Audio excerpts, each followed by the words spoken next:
Tanya dong dok. Silahkan.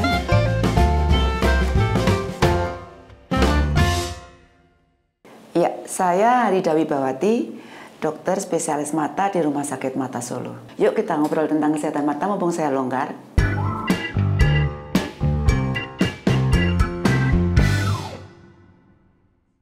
Dokter, apa saja penyakit mata yang sering dialami atau dikeluhkan masyarakat? Yang pertama adalah kelainan refraksi, seperti minus, seperti silinder, seperti plus, seperti itu. Yang kedua adalah kelainan mata kering atau dry eyes, ya, karena kebiasaan kita selama ini menggunakan handphone, menggunakan komputer terus-menerus itu memicu terjadinya mata kering sejak dini, sejak usia dini. Yang ketiga adalah katarak, kemudian glaukoma dan retinopati akibat dari penyakit sistemik yang ada. Bagaimana kondisi mata yang sehat?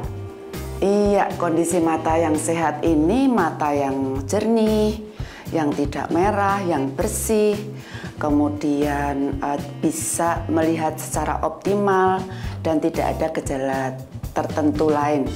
Ya, misalnya berkabut, misalnya nyeri seperti itu, dan kelembabannya terjaga. Apakah perlu mengecek kesehatan mata? Oh ya, perlu sekali, ya perlu secara berkala. Secara berkala. Kalau anak-anak, orang tua harus waspada apabila anak-anaknya itu kalau melihat TV atau melihat sesuatu mendekat. Itu salah satu tanda kelainan refraksi pada anak. Nah, yang untuk usia di atas 40 maka disarankan antara 2-3 tahun sekali untuk mata yang sehat. Ya, kalau ada penyakit sistemik lebih sering lagi, setiap setahun sekali. Kalau sudah ditemukan penyakit sistemik dan sudah mengenai mata, harus lebih close follow up lagi, tidak hanya sekedar 6 bulan, tapi harus 1 bulan, 2 bulan seperti itu. Apa saja jenis pemeriksaan mata? Ya, ada macam-macam alat untuk memeriksa kesehatan mata, ya, dari yang paling sederhana sampai yang canggih.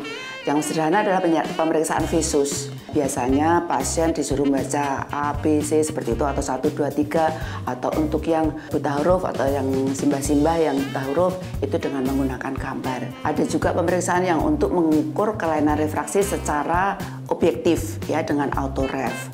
Kemudian untuk mengukur pemeriksaan tekanan bola mata dengan menggunakan non-kontak tonometri atau pemeriksaan atau alat yang lain seperti di Rumah Sakit Mata itu ada Goldman, ya. Kemudian bisa juga dengan foto fundus, kemudian dengan direct ophthalmoscope, indirect ophthalmoscope. Kemudian yang lebih canggih lagi, kalau kita sudah curiga ada sesuatu kelainan pada retina atau pada bagian posterior, bagian belakang dari dinding bola mata, maka dengan menggunakan OCT. Untuk penyakit-penyakit glaukom bisa dengan alat perimetri yang alhamdulillah semua sudah ada di Rumah Sakit Mata. Cek kesehatan mata itu ditanggung BPJS Kesehatan atau tidak? Iya, jadi kalau untuk BPJS karena asuransi, ya, maka ada beberapa ketentuan. Jadi untuk kelainan-kelainan yang ringan seperti mata kering, kemudian kelainan refraksi, bintitan atau hordeolum, radang pada kelopak mata, nah itu ditanggung tapi hanya 1 kali pemeriksaan. Ya, kemudian setelah itu tidak boleh kontrol lagi, harus kita kembalikan ke FKTP. Tapi untuk kelainan-kelainan yang serius, yang selain dari yang saya sebutkan tadi, maka ditanggung oleh BPJS.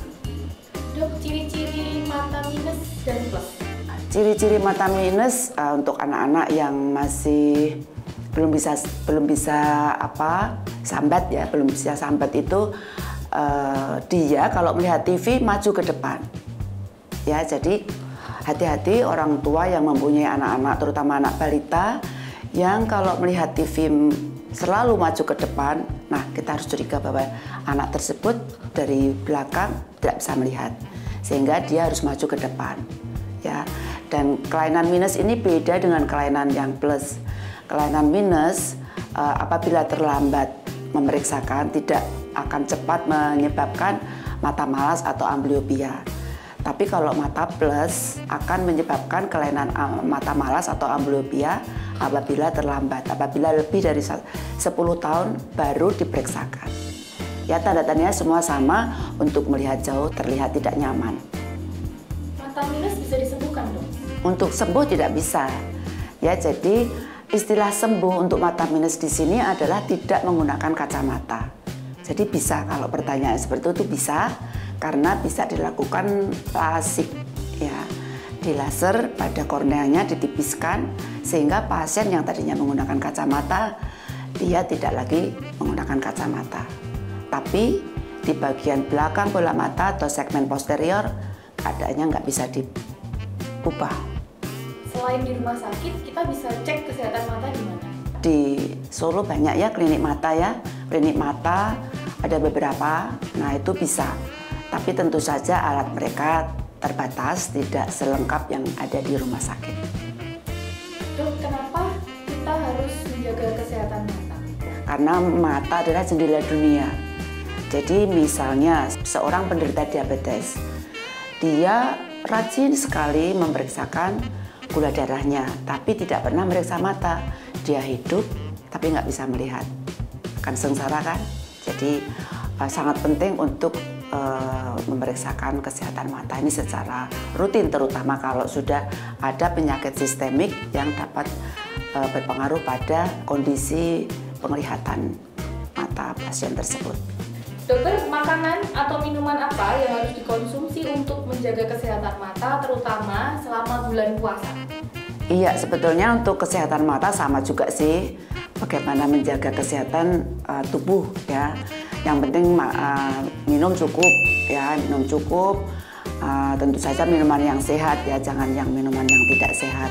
Kemudian makanan juga sama sih, sama dengan menjaga tubuh yang lain. Jadi banyak makan sayur, banyak makan buah. Untuk yang sudah berumur ya kurangi karbohidrat, seperti itu. Cara menjaga kesehatan mata setelah lama menatap layar komputer atau handphone. Iya, jadi ini masalah semua orang sekarang ini ya, dari anak-anak sampai orang tua. Bahkan setua saya pun masih diharuskan untuk menggunakan komputer karena memang itulah tuntutan zaman.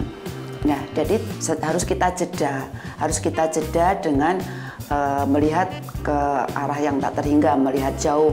Kemudian kita harus sering berkedip saat menatap layar, dan usahakan layar akan lebih baik kalau ditutup dengan semacam filter ya. Terus akan lebih aman lagi kalau kita menggunakan kacamata anti radiasi. Dokter, ngomong-ngomong soal puasa, apakah puasa bisa membantu menstabilkan kesehatan mata? Jadi nggak ada pengaruhnya, jadi nggak masalah, di puasa nggak akan mengganggu sepanjang kita beraktivitas secara normal, secara baik, secara benar. Jangan untuk nonton drakor terus ya, karena puasa sambil nunggu buka puasa itu nonton drakor terus-menerus, nah sama saja akan ada dry eyes ya. Bagaimana cara mengatasi mata terasa mengganjal dan kering selama bulan puasa? Ya, satu, kita pada saat sahur kita harus minum secara cukup ya. Kita asupan cairannya harus cukup, buah, sayur.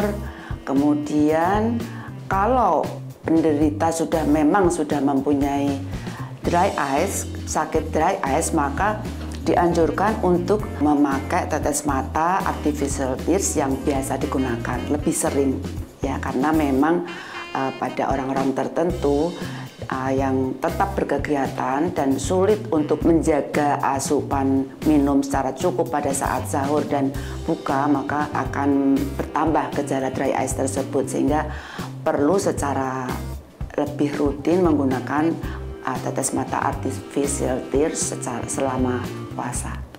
Dokter, ngomong-ngomong soal gejala mata kering, gejala yang sering muncul dan dirasakan itu apa aja?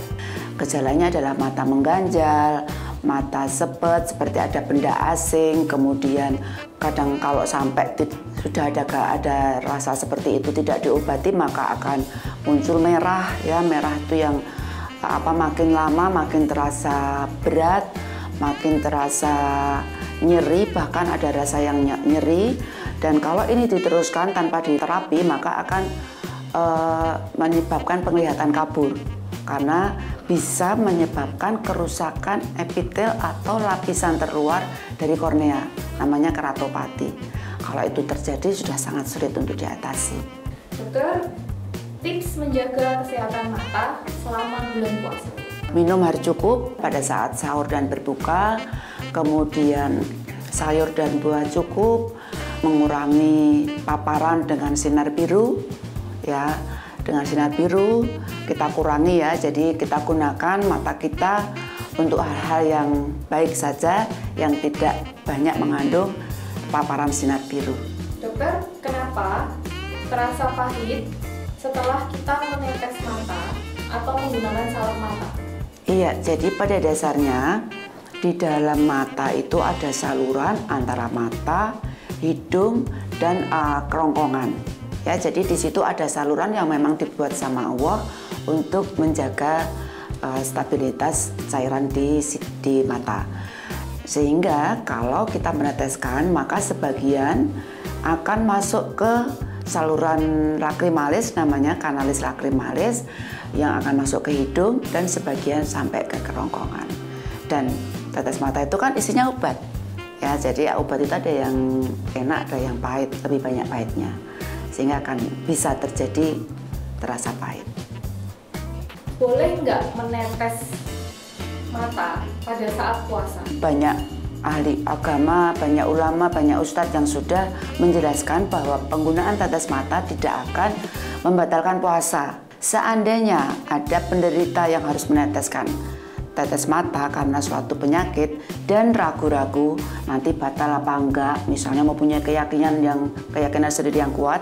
Nah, jadi setelah meneteskan obat tetes mata tersebut, maka penderita bisa menekan ya di ujung dalam dari ini ada suatu saluran yang memang dia akan menyalurkan air mata tadi ke hidung, yang kemudian akan terhirup. Atau kadang-kadang kan kita banyak kan pasien yang mengeluh kalau meneteskan tetes mata kemudian akan terasa pahit. Nah, agar itu tidak terjadi, jadi ditutup di kanalisnya di sini secara sekitar 3 menit, maka itu akan benar-benar menjaga tetes mata tadi tidak masuk ke hidung dan tidak terhirup atau masuk ke kerongkongan.